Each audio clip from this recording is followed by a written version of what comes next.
Life Fitness Showtime. Life Fitness Showtime. Mwaka umeanza, nilifunga mwaka kibabe, pia nimeanza tena mwaka kibabe.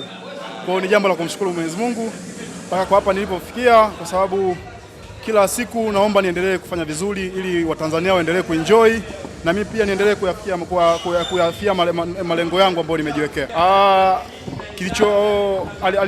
Alichofanikiwa ni maana mimi nilipomtazama ni tofauti na alivyokuja, kwamba mimi nilijua ni mtu wa kupigana sana. Kwa hiyo alivyokuja alikuwa ni tofauti kidogo, kwa sababu alijua hawezi kuhimili ngumi zangu, akawa ni mtu wa kukimbia sana, ndio maana ameweza kumaliza hizo raundi 4.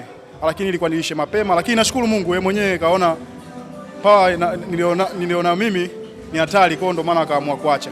Matarajio ni makubwa. Hii sparring game imenipa mwangaza kidogo kuelekea game kubwa ya knockout ya mama mwezi wa 4. Kwa na imani tutafanya vizuri. Kwa hata Watanzania niwaambia kwamba hii sparring game ni kama challenge tu mimi ya kunichachua ili niende kwa makali zaidi kwenye knockout ya mama, kwa sababu nimepanga kufanya makubwa sana kwenye knockout ya mama. Mwaka huu na matarajio makubwa sana niliyojiwekea, kwa uwezo wa Mwenyezi Mungu inshallah, na imani atafanikiwa, kwa sababu kila siku ninavyozidi kumwomba Mwenyezi Mungu, pia Mungu ananifungulia milango kama mnavyozidi kuona, na game karibia sasa hivi 12, nimeshinda knockout 7 na sijai kupoteza, sijai kudraw.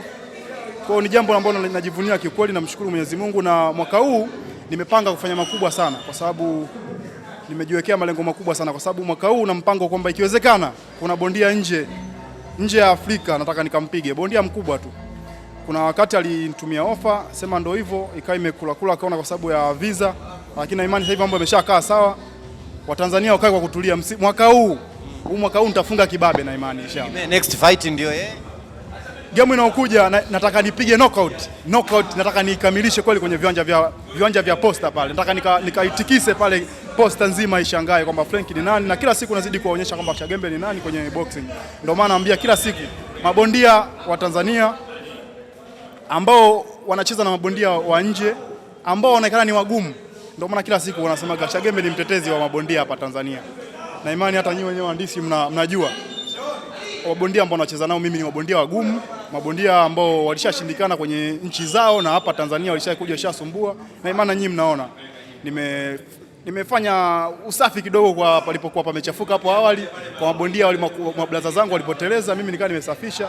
Na imani namshukuru Mwenyezi Mungu, aendelee kunipambania hivyo, na mimi niendelee kuwapambania Watanzania, niendelee kuwapambania mabondia wa Tanzania. Usisahau kulike page yetu ile ya UKC TV, fanya namna hii, au sio? Asante sana.